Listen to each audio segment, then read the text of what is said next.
हर हर महादेव। प्रिय दर्शकों, ओम नमः शिवाय।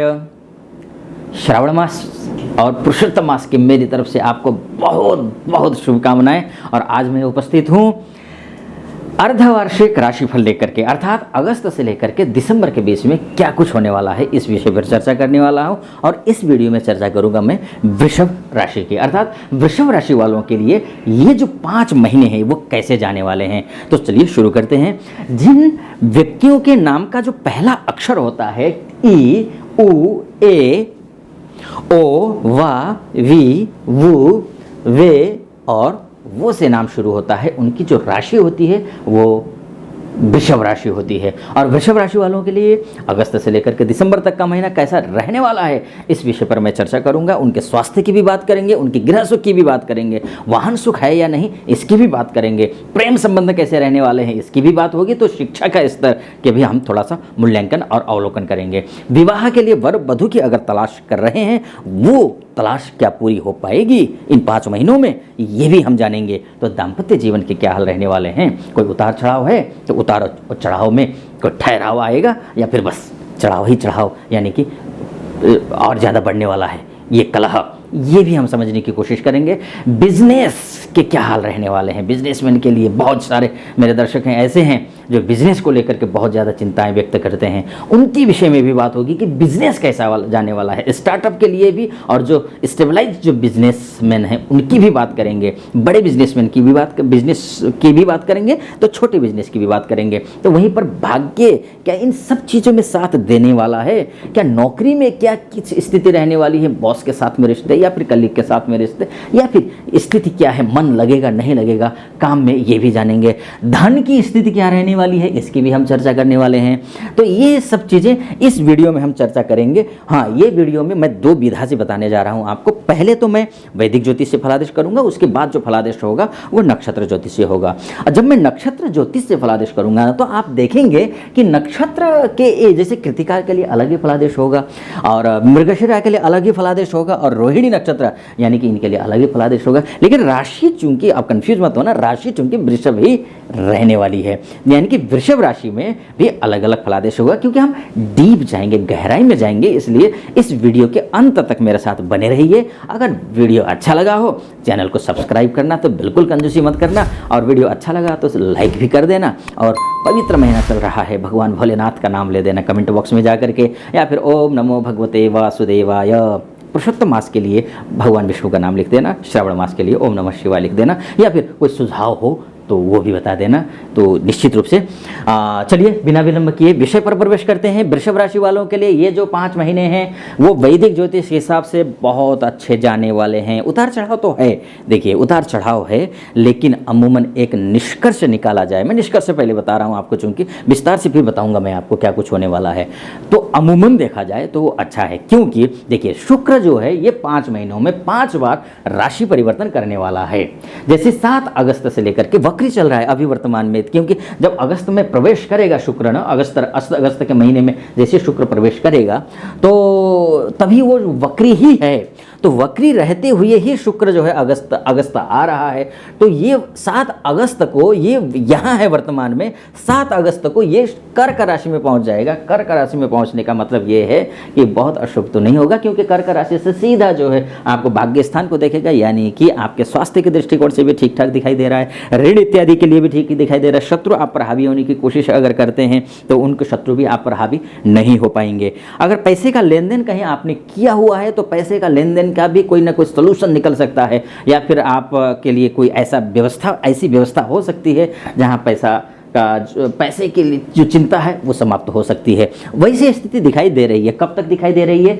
7 अगस्त से लेकर के 2 अक्टूबर के बीच में ये स्थिति अच्छी दिखाई दे रही है। 2 अक्टूबर से लेकर के सिंह राशि में फिर से वापस आ जाएंगे, जैसे अभी यहाँ आपको दिख रहे होंगे। तो ये जो सिंह राशि में है ये वापस आ जाएंगे। तो 3 नवंबर तक रहेंगे सिंह राशि में। तो सिंह राशि में भी ऑलरेडी अच्छे माने गए हैं शुक्र, क्योंकि आपके राशि के स्वामी हैं, और लग्नेश भी आपकी राशि के स्वामी भी हैं, और षष्ठेश भी बनते हैं। तो शुक्र की स्थिति अच्छी दिखाई दे रही है। ध्यान रखना, आप 3 नवंबर से लेकर के 30 नवंबर के बीच में शुक्र महाराज नीच के होने वाले हैं, यानी कि कन्या राशि में रहेंगे। कन्या राशि में यानी कि आपकी राशि से पंचमस्थ तो होंगे, पंचमस्थ होंगे यहाँ पर शुक्र रह करके, लेकिन शुक्र महाराज नीच के हो जाएंगे और किसी भी राहु की दृष्टि सीधी शुक्र पर रहेगी, क्योंकि 30 अक्टूबर को राहु भी यहाँ मीन राशि में प्रवेश करने वाले हैं। तो मीन अक्टूबर से यहाँ प्रवेश करेंगे, यहाँ से सीधी दृष्टि शुक्र पर होगी, नीच के शुक्र पर राहु की दृष्टि होगी। आपके लिए बहुत अच्छा नहीं होगा, लांछन लगने का डर बन सकता है, बचिएगा। कोई भी काम करना, डरना नहीं है। देखिए कोई भी नीच का है तो इसका मतलब ये नहीं कि डरना नहीं है, डरना बिल्कुल भी नहीं है। हाँ, ये करना है कि भाई उससे संबंधित किसी प्रकार का कोई देखिए, अब शुक्र में होता क्या है, जब भी नीच का शुक्र होता है तो लांछन लगने का डर होता है। स्त्री वर्ग से दूर रहना चाहिए आपको। अगर पुरुष हैं तो स्त्री वर्ग से दूर रहिए। स्त्री वर्ग से दूर रहने का तात्पर्य ये है कि ऐसे कोई भी उलझन में मत पड़िए जिससे अनावश्यक विवाद बढ़ सके। कहने का मतलब लेन देन हो तो भी ध्यान रखना है। और उसके बाद जाकर के प्रेम संबंध में अगर हैं आप सभी कोई भी तो प्रेम संबंध के लिए भी बहुत अच्छी स्थिति शुक्र जब भी नीच का होता है ना, वृषभ राशि वालों के लिए वो स्थिति अच्छी नहीं मानी गई है। वैसे भी बुध जो है बहुत शीघ्रगामी ग्रह है।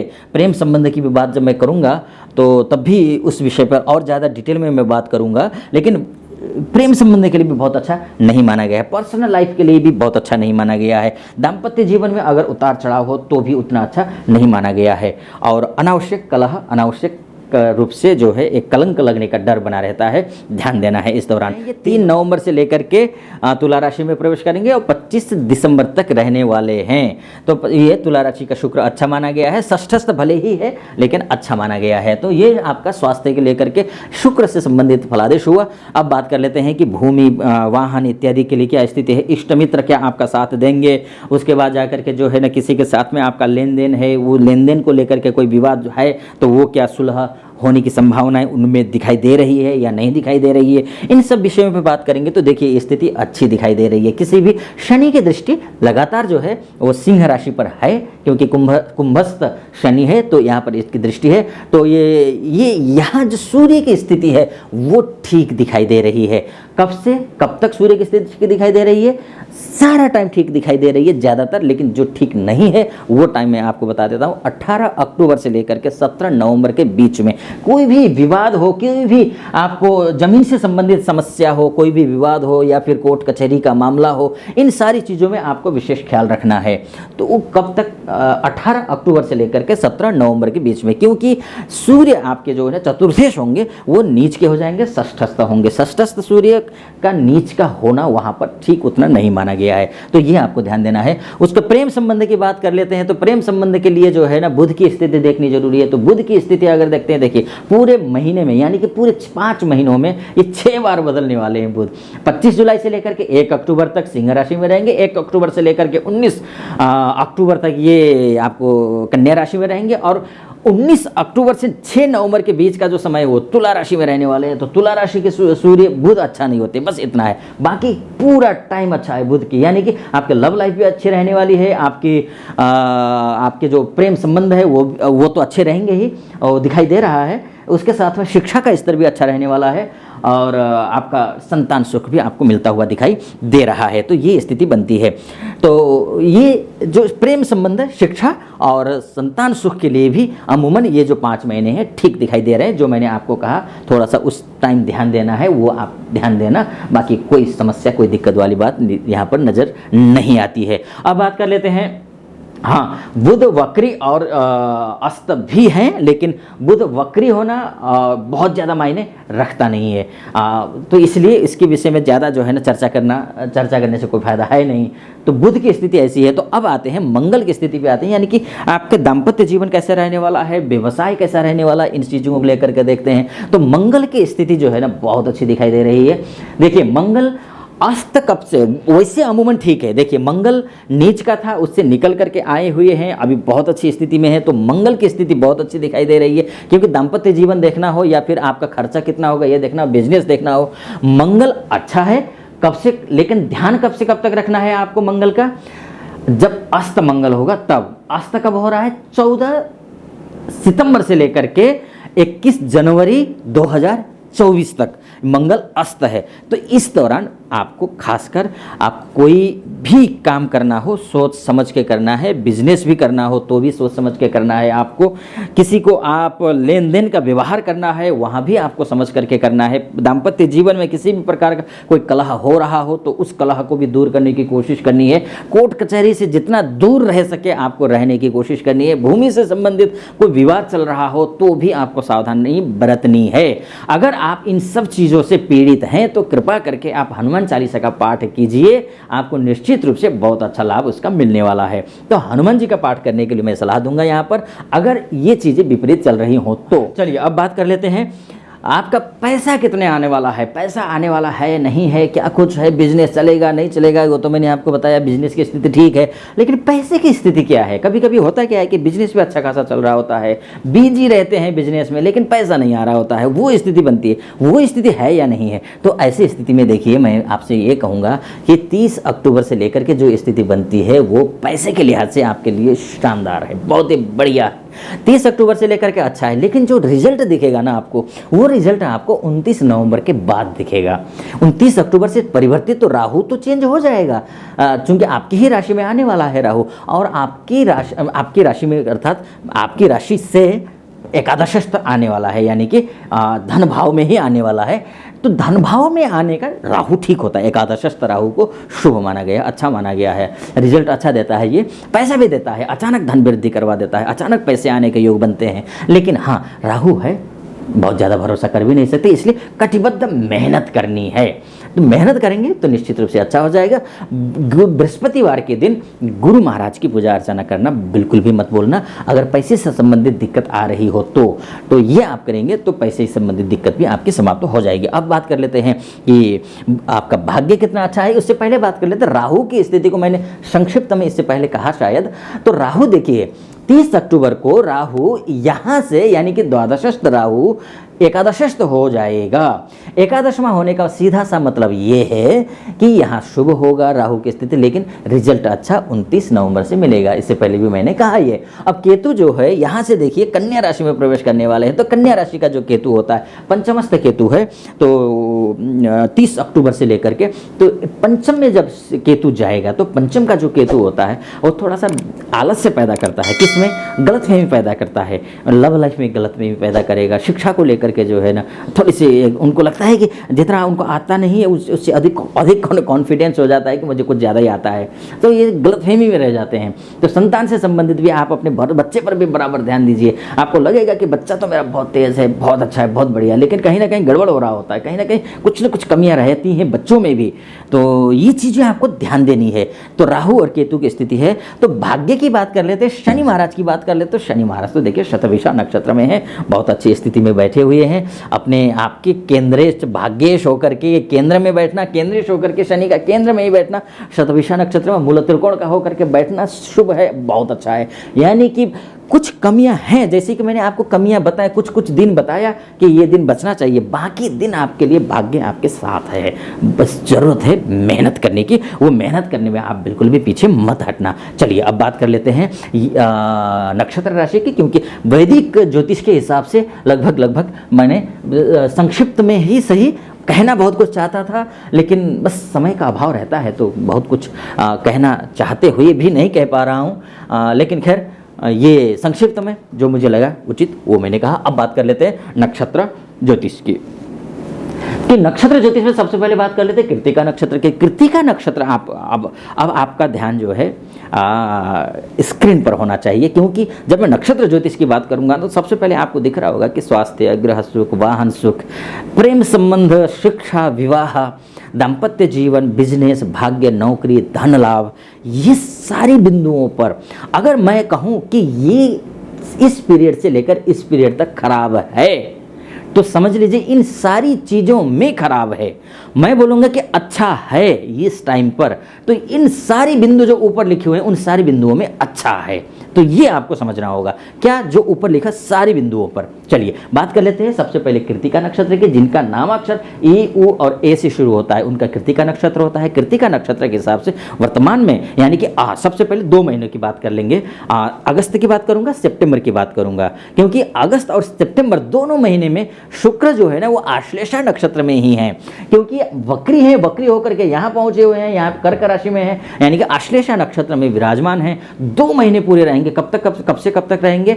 7 अगस्त से लेकर के 7 अगस्त के सुबह 10:56 से लेकर के 1 अक्टूबर तक ये आश्लेषा नक्षत्र में रहेंगे, यानी कि पूरा 2 महीना। तो 2 महीने का कैलकुलेशन करेंगे तो कृत्तिका नक्षत्र वालों के लिए जो शुक्र का गोचर है वो वध तारा, नव तारा के अंतर्गत नक्षत्र ज्योतिष के हिसाब से वध तारा होता है आश्लेषा का गणना, यानी कि कृत्तिका से आश्लेषा का जो गणना है वो वध तारा, 7वां नक्षत्र है। 7वां नक्षत्र जो होता है वो वध तारा के अंतर्गत आता है, यानी कि खतरा की स्थिति है। यानी कि उपर्युक्त जितने भी बिंदु हैं उन सब में आपको थोड़ी सावधानी बरतनी होगी। अब आप सोचेंगे कि इतने 2 महीने तक खतरा रहेगा, यानी कि अच्छा नहीं रहेगा, जबकि मैंने वैदिक ज्योतिष में तो कहा था कि जो है ना ये 2 महीने अच्छी स्थिति आने वाले। आश्लेषा नक्षत्र में जाएगा, शुक्र यहाँ जाएगा, शुक्र यहाँ जाने के बाद यहाँ से सीधा बृहस्पति भाग्य भाव को देखेगा, तो ऐसी स्थिति में जो है ना कहीं खराब, तो यहाँ तो अच्छा था, यहाँ खराब कैसे? हाँ, यही होता है। गहराई में जाएंगे तो यह सब कुछ देखने को मिलता है। अब इसमें सामंजस्य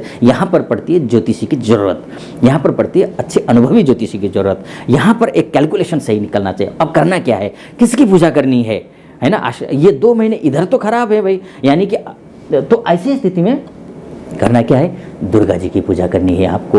ओम ऐं ह्रीं क्लीं चामुंडायै विच्चे, इस मंत्र का जप करना है तो निश्चित रूप से अच्छा हो जाएगा, क्योंकि आश्लेषा नक्षत्र में 2 महीने तक शुक्र रहेंगे। उस हिसाब से मैंने जैसे कहा कृत्तिका नक्षत्र का वध तारा है। ठीक, अब आते हैं ओवा विभु की बात कर लेते हैं, यानी कि रोहिणी नक्षत्र की बात कर लेते हैं। तो ओवा विभु जिनके नाम से इन अक्षरों से जिनका नाम शुरू होता है उनका जो है रोहिणी नक्षत्र है, उनके हिसाब से साधक तारा है। साधक तारा मतलब उपलब्धि प्राप्त करना, यानी कि देखिए ना, अब इनके लिए खराब था, इनके लिए बहुत अच्छा है। यही नक्षत्र ज्योतिष जब गहराई में जाते, बड़ी मेहनत की है मैंने, देखिए इसको पूरा बनाने में जो है ना, कैलकुलेशन करने में, तो इसमें ये जो इनके लिए अच्छा है, इनके लिए खराब था। ये रोहिणी के लिए अच्छा है। अब मृगशिरा की बात कर लेते हैं, तो मृगशिरा वालों के लिए प्रत्येरी तारा है, यानी कि इनके लिए भी बहुत अच्छा नहीं है, यानी कि इस बाधा है। आप फल देख रहे होंगे आप स्क्रीन पर, फल यानी कि बाधा है, बाधा यानी कि कुछ न कुछ समस्याएं आती रहेंगी। आपको ध्यान देना होगा। करना क्या है? भगवान भगवती की, माँ भगवती की पूजा करनी है, और शुक्रवार के दिन सफ़ेद चीज़ का दान करना है, और ओम ऐं ह्रीं क्लीं चामुंडायै विच्चे इस मंत्र का जप करना है। तो ऐसा करेंगे। या फिर श्रावण का मास चल रहा है, पूरे महीने आप जो है अधिक मास श्रावण मास में आप शिव जी की और विष्णु जी की पूजा अर्चना करिए, सब कुछ ठीक हो जाएगा। अब बात कर लेते हैं अक्टूबर की। हमने अगस्त और सितंबर की बात की, अब अक्टूबर महीने में कृत्तिका नक्षत्र वालों के लिए कैसा रहने वाला है। अक्टूबर का महीना ये जान लेते हैं। 1 अक्टूबर से लेकर के 1 अक्टूबर के रात के 12:59 से लेकर के 17 अक्टूबर तक मित्र तारा है। ठीक, मित्र तारा के हिसाब से, यानी कि कृत्तिका नक्षत्र वालों के लिए अक्टूबर का जो 1 अक्टूबर से लेकर 17 अक्टूबर तक का समय जो है वो शुभ है, लेकिन 17 अक्टूबर से लेकर के 31 अक्टूबर तक का समय उससे भी ज़्यादा शुभ है, यानी कि अच्छा है, बहुत ही बढ़िया अक्टूबर का समय तो एक कृत्तिका नक्षत्र वालों के लिए। अब रोहिणी नक्षत्र की बात कर लेते हैं, तो 1 अक्टूबर से लेकर के 17 अक्टूबर तक का जो समय अच्छा नहीं है, यानी वध तारा है। करना क्या है, मैंने आपको पहले बताया, भगवती की पूजा करनी है, माँ भगवती की। और लेकिन 17 अक्टूबर से लेकर के 31 अक्टूबर तक का जो समय है वो अत्यंत शुभ दिखाई दे रहा है। अब बात कर लेते हैं मृगशिरा नक्षत्र की। तो मृगशिरा नक्षत्र वालों के लिए 1 अक्टूबर से लेकर के जो है ना 17 अक्टूबर तक का जो समय है वो साधक तारा है। साधक तारा के हिसाब से उपलब्धि यानी कि हर एक काम, जो भी काम करेंगे उसमें आपको उपलब्धि मिलती हुई दिखाई दे रही है। लेकिन 17 अक्टूबर से 31 अक्टूबर के बीच का जो समय है वो वध तारा है, यानी कि शुभ नहीं है, खतरा, यानी कि अच्छा नहीं है। कोई भी काम करना है सोच समझ करके करना है। अब बात कर लेते हैं नवंबर महीने की कि नवंबर महीना कैसा रहने वाला है नक्षत्र ज्योतिष के हिसाब से। कृत्तिका नक्षत्र वालों के लिए देखते हैं तो जन्म तारा है, यानी कि शुभ दिखाई दे रहा है, अच्छा है, यानी कि सामान्य से बेहतर है। कब तक? 31 अक्टूबर से लेकर के 12 नवंबर तक। लेकिन 12 नवंबर सुबह के 10:37 से लेकर के 21 नवंबर के बीच का जो समय है वो संपत्ति तारा है, यानी कि जन्म तारा से भी बेहतर योग दिखाई दे रहा है, यानी कि अच्छा समय है पूरा टाइम। लेकिन बात कर लेते हैं अब रोहिणी की, तो रोहिणी नक्षत्र वालों के लिए 31 अक्टूबर से लेकर के 12 नवंबर के बीच का जो समय है वो अति मित्र यानी कि अत्यंत शुभ दिखाई दे रहा है। लेकिन 12 नवंबर से लेकर के 12 नवंबर से 21 नवंबर के बीच का जो समय है जन्म तारा है यानी कि शुभ यहाँ भी है, लेकिन संपत नक्षत्र या मित्र नक्षत्र जैसा या फिर अतिमित्र जैसा नहीं है, सामान्य है, यानी कि ठीक है। अब बात कर लेते हैं मृगशिरा नक्षत्र की, तो वो से जिनका नाम शुरू होता है उनका मृगशिरा नक्षत्र होता है, तो उनके लिए जो है 31 अक्टूबर से लेकर के जो 12 नवंबर के बीच का समय है वो मित्र तारा है यानी कि शुभ है, यानी कि लेकिन 12 नवंबर से लेकर के जो 21 नवंबर के बीच का समय है वो और भी ज़्यादा शुभ दिखाई दे रहा है। ये बात हुई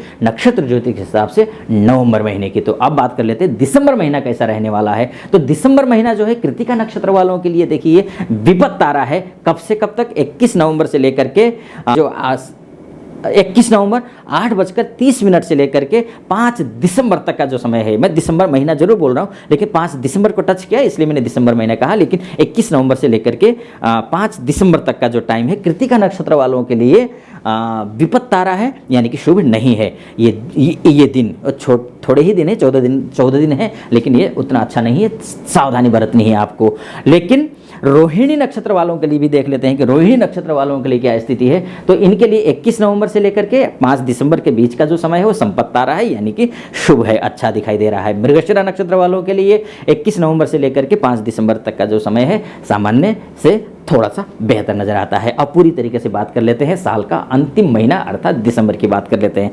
दिसंबर में जो है अब क्या होने वाला है कि कृतिका नक्षत्र वालों के लिए जो स्थिति बनती है वो 5 दिसंबर से लेकर के 16 दिसंबर तक का जो समय है वो तो क्षेम तारा है कृतिका नक्षत्र वालों के लिए, तो कल्याणप्रद है यानी कि अच्छा दिखाई दे रहा है। लेकिन 16 दिसंबर से लेकर के 16 दिसंबर के रात के 11:14 से लेकर के 27 दिसंबर तक का जो समय है वो प्रत्येरी तारा है। प्रत्येरी तारा अर्थात बहुत अच्छा नहीं दिखाई दे रहा है क्योंकि बाधा के योग दिखाई दे रहे हैं, आपको किस स्क्रीन पर फल में दिख रहा होगा। अब बात कर लेते हैं रोहिणी नक्षत्र वालों के लिए दिसंबर का महीना कैसा रहने वाला है। तो 5 दिसंबर से लेकर के 16 दिसंबर तक का बीच का जो समय है वो विपद तारा है यानी कि दुर्घटना के योग बनते हैं, यानी कि सावधानी बरतनी होगी, आपको ख्याल रखना होगा। लेकिन 16 दिसंबर से लेकर के आपको 27 दिसंबर तक का जो समय है वो क्षेम तारा का है जो कि शुभ माना गया है, कल्याणप्रद माना गया है। अब बात कर लेते हैं मृगशिरा नक्षत्र वालों के लिए दिसंबर का महीना कैसा रहने वाला है। तो ऐसी स्थिति में 5 दिसंबर से लेकर के 16 दिसंबर तक का जो समय संपत्ति तारा है बहुत अच्छा है,